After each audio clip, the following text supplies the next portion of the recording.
you are new to my channel, do subscribe it and make sure to hit the bell icon so that you would not miss any of my upcoming videos. Hello dear students, welcome to the first part of physical quantities and measurement. So ये बच्चों physics का second chapter है. I am so sorry, मैं बहुत late हो गई हूँ second chapter start करते करते, बट डोंट वरी. अगर आप लोगों का कोई भी थोड़ा बहुत भी लाइक छोटा मोटा भी डाउट होगा ना, तो आप लोग अगर ये वीडियो देखोगे तो आप लोगों का डाउट पूरा क्लियर हो जाएगा.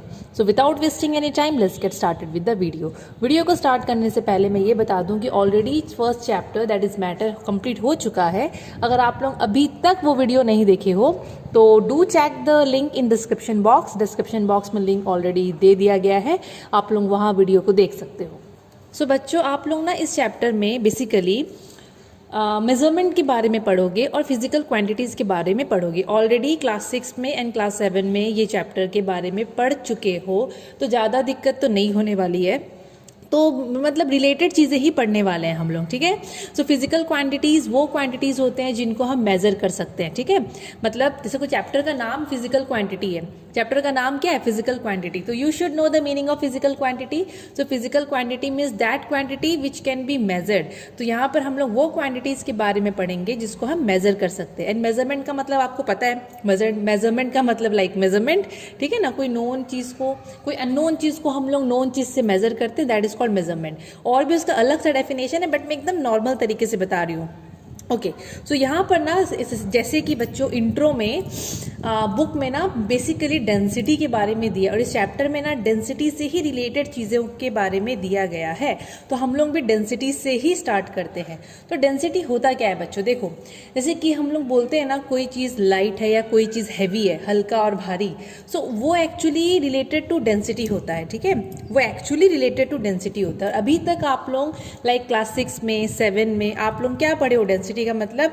सो density can be defined as mass per unit volume. हम लोग डेंसिटी को ऐसे डिफाइन कर सकते हैं, काफ़ी सिंपल डेफिनेशन है, मास पर यूनिट वॉल्यूम. ये जो पर यूनिट होता है ना, उसका मतलब बेसिकली होता है डिवाइडेड बाय, या फिर आप लोग यहाँ पर उसका एक्सप्रेशन में या फिर मैथमेटिकल एक्सप्रेशन में देख सकते हो, density is equal to mass by volume. अब डेंसिटी की जगह में ना I have written here rho. यहाँ पर एक सिंबल दिखता होगा जिसको ना कहीं कहीं पर पीको भी लिखा जाता है. तो यहाँ पर ये रो है, ओके, ये रो है. इसको हम लोग कैसे लिखेंगे मैं एक बार लिख के बता देती हूँ.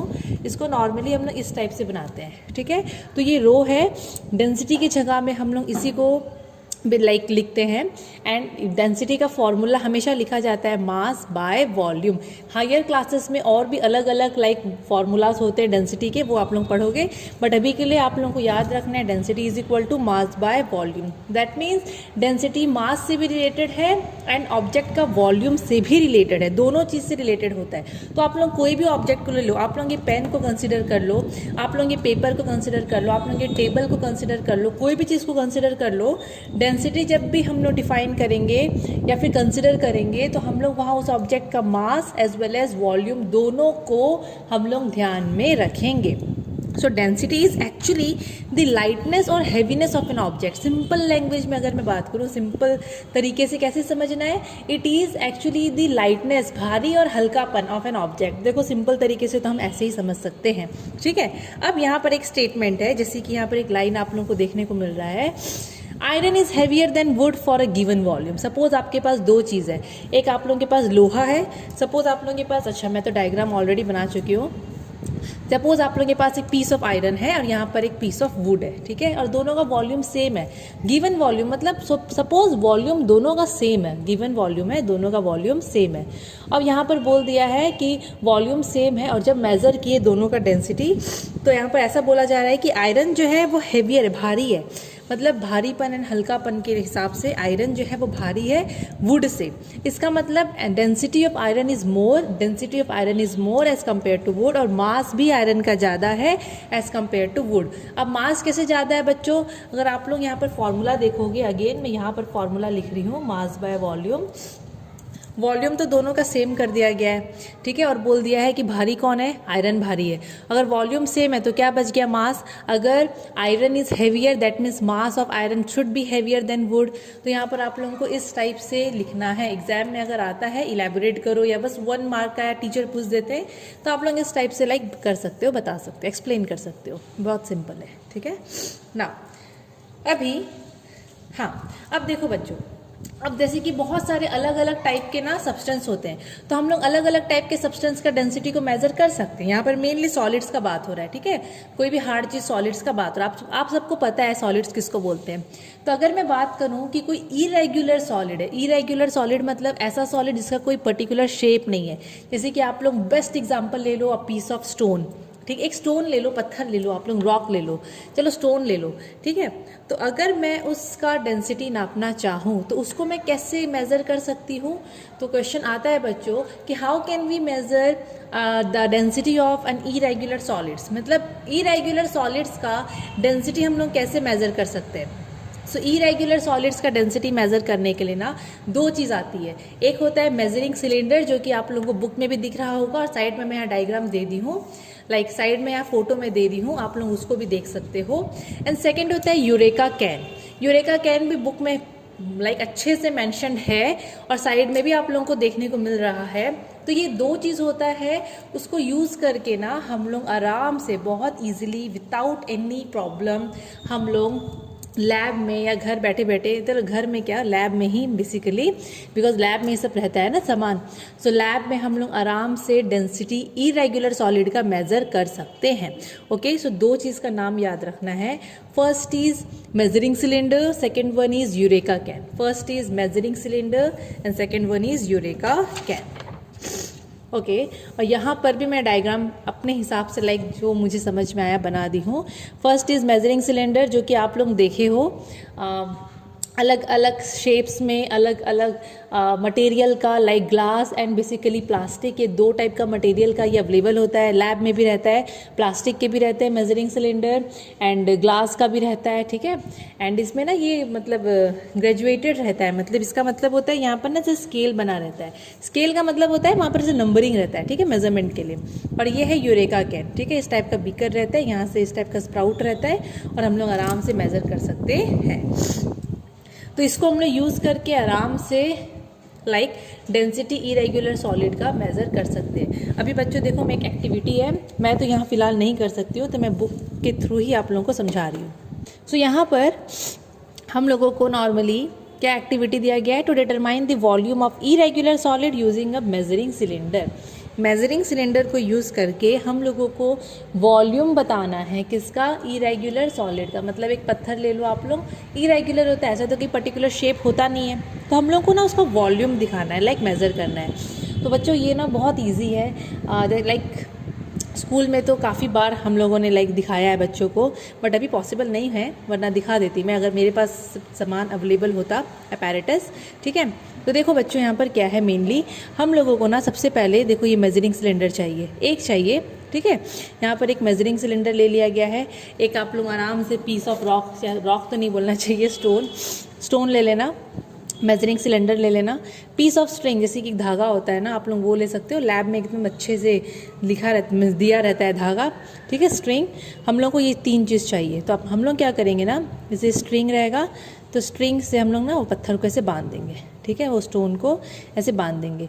और यहाँ पर मेजरिंग सिलेंडर में ना ऐसे वाटर ले लेंगे, सपोज़ कोई भी लेवल तक वाटर ले लो, कोई भी लेवल तक, जैसे कि 50 तक ले लिया, यहाँ कितना लिया है, यहाँ भी 50 तक लिया है, चलो 50 तक ले लिया। और जब भी मेज़र करोगे ना, तो अपना जो आई का जो लेवल होता है वो वाटर का लेवल के एकदम समान, एकदम सीधा होना चाहिए, वरना एरर आ जाता है, ठीक है। या जो भी यहाँ पर है, लड़का लड़की जो भी है, यहाँ पर ये मेज़रमेंट आप लोगों को तो इतना पता होगा अभी तक तो, कि मेज़रमेंट हम जब भी करते हैं तो पूरा अपना जो आई का लेवल होता है ना, वो वाटर का एकदम लेवल, एकदम वो हॉरिजेंटल, एकदम सामने सामने होना चाहिए, ठीक है। तो ये आ गया 50। उसके बाद हम लोग क्या करेंगे, जैसे कि ये देखो स्ट्रिंग को विथ जो कि अटैच्ड है किससे, स्टोन से, उसको ये कैसे इंसर्ट कर रहा है अंदर में। ये ध्यान रखना कि वो साइड वुड में टच ना हो, एकदम सीधा आप लोग उसको डालना। जब सीधा डाल दोगे तो आप लोग देखोगे कि वाटर का लेवल बढ़ जाएगा। वाटर का लेवल सपोज बढ़ के हो गया, कितना हो गया, 60 हो गया, वो भी आप लोग मेज़र कर लोगे, ठीक है। पहले था 50, बढ़ के कितना हो गया, 60 हो गया। कितना इंक्रीज़ हुआ बच्चों, 60 माइनस 50, मतलब इनिशियल था 50, बढ़ के हो गया 60, तो 60 माइनस 50 करना है, फाइनल जितना हुआ माइनस इनिशियल मतलब स्टार्टिंग जो रहता है, ठीक है। तो हम लोग ऐसे करेंगे, फाइनल वाला हो गया 60 माइनस 50 मतलब 10, ठीक है। कितना आया, 10 आया।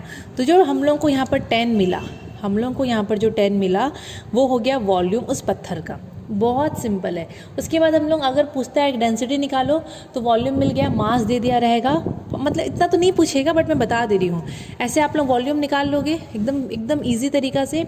वॉल्यूम आराम से आप लोग निकाल सकते हो, ठीक है। वॉल्यूम कैसे निकालोगे आप लोगों को पता चल गया। इफ़ क्वेश्चन में आप या फिर आपके टीचर आपको बोलते हैं कि आप बताओ इसका डेंसिटी क्या होगा, तो बच्चों डेंसिटी का फॉर्मूला होता है मास बाय वॉल्यूम।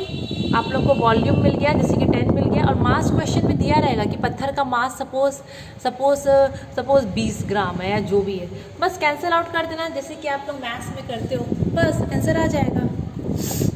आप लोगों को मैं इतना बता दिख ही नहीं रहा है चलो यहाँ वापस बता देती हूँ। जैसे कि बच्चों आप लोग यहाँ देखो, सपोज वॉल्यूम निकालने के बाद डेंसिटी दिया रहेगा, ठीक है, और डेंसिटी मांगेगा या फिर टीचर आपको पूछेंगे अब चलो डेंसिटी बताओ, अगर मास दिया है तो फॉर्मूला आप लोग लिखोगे। वॉल्यूम आप लोग निकाल चुके हो, 60 - 50 10 आया, और मास पत्थर का अगर दिया है दैट इज़ 20 या फिर जो भी दिया रहेगा, बस फॉर्मूला लिख के वैल्यूज़ आप लोग डालोगे, सॉल्व करोगे एंड बस आप लोगों को आंसर मिल जाएगा। ये बहुत सिंपल होता है।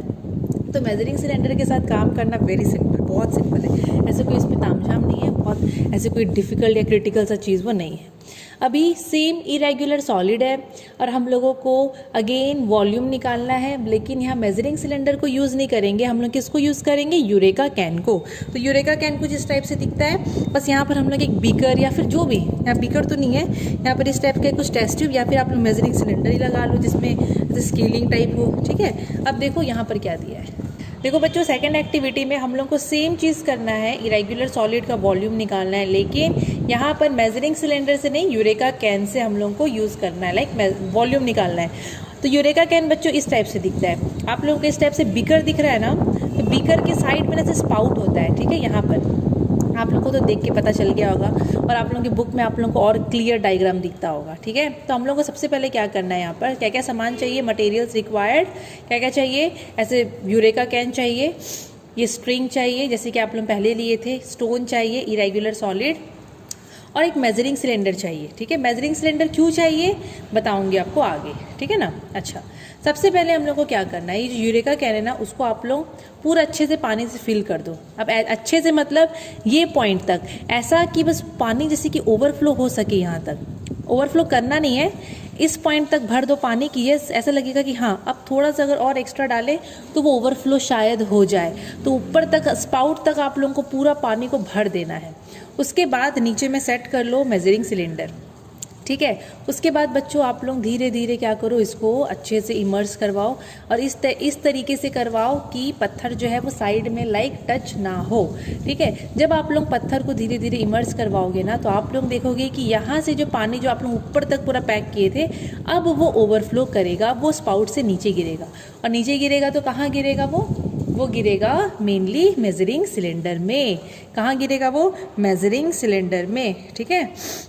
अब ये जो स्टोन जो अंदर जा रहा है, ये कुछ जगह लेगा, जो ये जगह लेगा तो पानी ऊपर की तरफ आएगा, ठीक है, क्योंकि स्टोन जो है वो पानी को डिस्प्लेस करेगा, पानी के अंदर वो जगह लेगा। अब पानी ऊपर की तरफ उठेगा, वो पानी बाहर गिरेगा, तो वो पानी जितना बाहर गिरा उसको हम लोग मेज़र कर लेंगे, किसमें, मेजरिंग सिलेंडर में। वो मेजरिंग सिलेंडर हम लोग को वॉल्यूम दे देगा, क्योंकि मेजरिंग सिलेंडर से हम लोग को आराम से वॉल्यूम मिल जाता है। वो मेजरिंग सिलेंडर हम लोग को वॉल्यूम दे देगा, किसका, स्टोन का, और बहुत इजीली हम लोग उस इरेगुलर सॉलिड का वॉल्यूम जान पाएंगे। तो यहाँ पर जितना पानी गिरेगा ना, that is equal to the volume of this irregular solid. बहुत ईजी है बच्चों ये वाला, काफ़ी ईजी है, काफ़ी ईजी। आई होप आप लोगों को समझ में तो आया होगा। तो एक न्यूमेरिकल्स कर लेते हैं इससे रिलेटेड, मेजरिंग सिलेंडर से रिलेटेड, बहुत सिंपल है।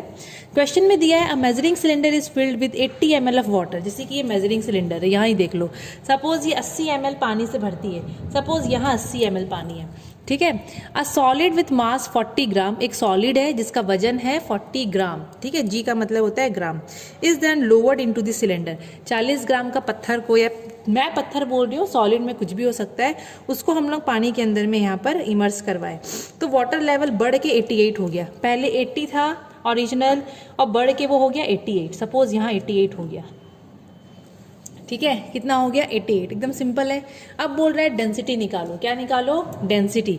ठीक है, डेंसिटी निकाल लेंगे। डेंसिटी निकालने बोल रहा है तो सबसे पहले डेंसिटी का फॉर्मूला क्या होता है, मैं बच्चों एकदम सिंपल तरीके से बता रही हूँ। देखो ये तो बुक का तामझाम था तो मैं लिख दी थी, एकदम सिंपल तरीके से बता रही हूँ। देखो डेंसिटी का फॉर्मूला क्या होता है, मास बाय वॉल्यूम। मास दिया है पत्थर का, कितना दिया है 40 ग्राम, तो यहाँ तो चलो आ जाएगा 40 ग्राम। लेकिन वॉल्यूम इस सॉलिड का कितना है वो तो हमको पता ही नहीं है। बुक क्या क्वेश्चन में कहीं पर लिखा है कि सॉलिड का वॉल्यूम कितना है, कहीं पर भी नहीं लिखा है। पर मेजरिंग सिलेंडर के अंदर में पानी था, हम लोग को पत्थर डालना है, सॉलिड डालना है, पानी का लेवल बढ़ रहा है, तो वहाँ हम लोग पढ़े हैं, आगे में हम लोग पढ़े हैं कि वैसे हम लोग वॉल्यूम कैलकुलेट कर सकते हैं। पहले 80 था, फिर 88 हुआ, तो वॉल्यूम कैसे निकालते हैं, फाइनल माइनस ओरिजिनल, 8 हो गया तो 40/8, 40/8 कर देते हैं।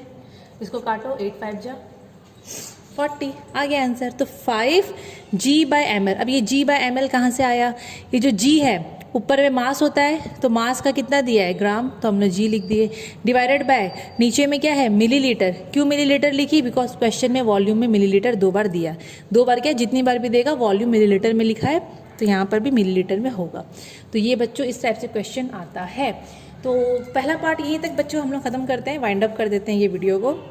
अगर आप लोगों को इसमें से कोई भी डाउट होगा तो do ask me in the comment section, I would try to clear your doubts. अगर आप लोगों को वीडियो अच्छा लगा होगा तो लाइक शेयर एंड सब्सक्राइब जरूर से कर दीजिएगा। Thank you.